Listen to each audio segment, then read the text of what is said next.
Sup, Dongers? This is Ty from Team Impaired Giraffe, here with you at our locals. I got a deck profile for you today. Playing a new card game called Force Will. It's pretty neat. It's basically Magic with Yu-Gi-Oh! Speed. It's interesting. Let's get straight into the deck profile. I play Grimm, Prince of Ass Bust, because he makes the deck busted as ass.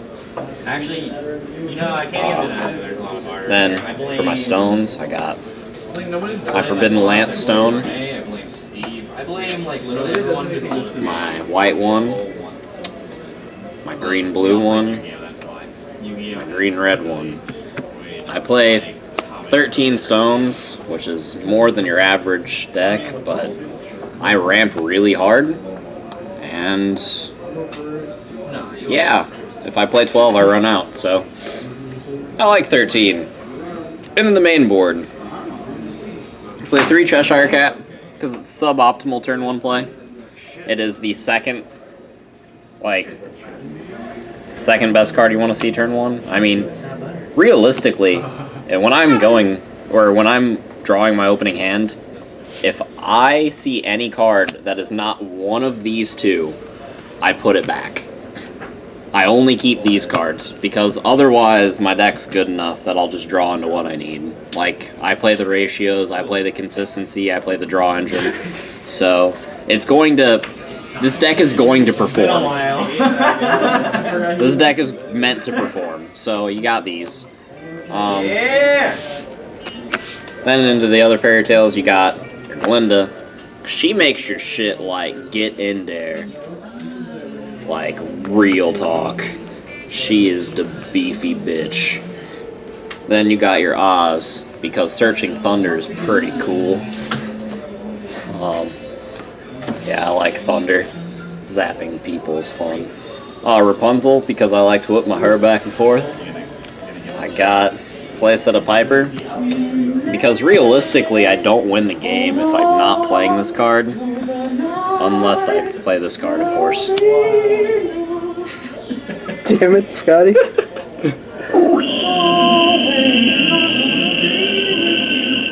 Yeah, but I got my Pipers. They're good. One of the spells that aren't creatures. I'll tell you a story. Got my storytelling card. This card lets me essentially break the meta and play whatever I want. Then I got Solemn Warning with other effects. Mostly Solemn Warning. All your K card belong to me. This card blows tremendous goats. This card only puts in work in some of the matchups. That's why I play 3.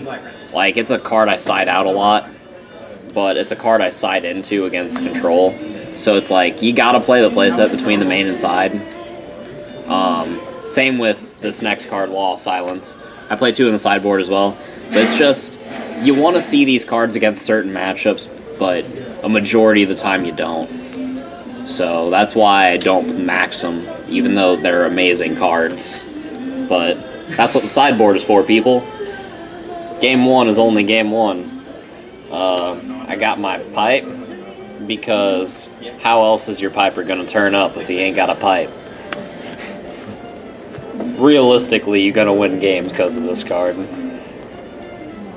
And then I got Draw Engine card. I also was playing against my buddy BJ, and he was swinging in with Guilty Riles, and I killed it because it was tapped. It was neat. He was like, oh, that's pretty cool. And then 3 Thunders, because niggas need a lightning bolt. That's how you play the game. And then I go straight into the sideboard. You farted. You farted really hard. I got my Graham, my other Graham. He's black people removal. Double Robbie Cole. Card's amazing. My other 2 Law of Silence. For Return to Stories. Now, this is a card I think everybody should be citing a playset of, and I don't understand why people aren't. Yeah, Grimm is the best deck in the game, next to Abdul, and well, I guess there's a few other decks that are good, but I mean, realistically, you're going to a tournament, you're going to expect to see lots of Grimm, so why not side a playset of a card that just completely destroys the deck? Like, realistically, why not? Wins you the mirror match if you side a playset of these. They go, oh, I lose. You're going to get your Pipers off, and I'm going to lose my Pipers. That's how that card goes. Guilty Riles, because this card lets your control matchup eat your dick for breakfast, lunch, and dinner. And then it comes back for second helpings, like, can't get enough of that dick. Why do you play that card? Why don't you? I don't understand that question.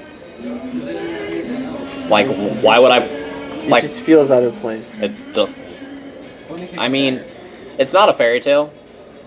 But realistically, I sided in against control, and I'm probably going to draw into it. Like, if they Pandora Dark me and I discard my hand and I top deck this piece of shit, like, it's just in the deck, and chances are I'm going through enough of my cards anyway that I'll see this eventually, and when I drop it, they have to respond to it, and they have to respond to it twice. Yeah. Having the mana is not a problem, so... I was just asking because it wasn't a fairy tale, so... Yeah, it's against the control matchup because I'm going to see it.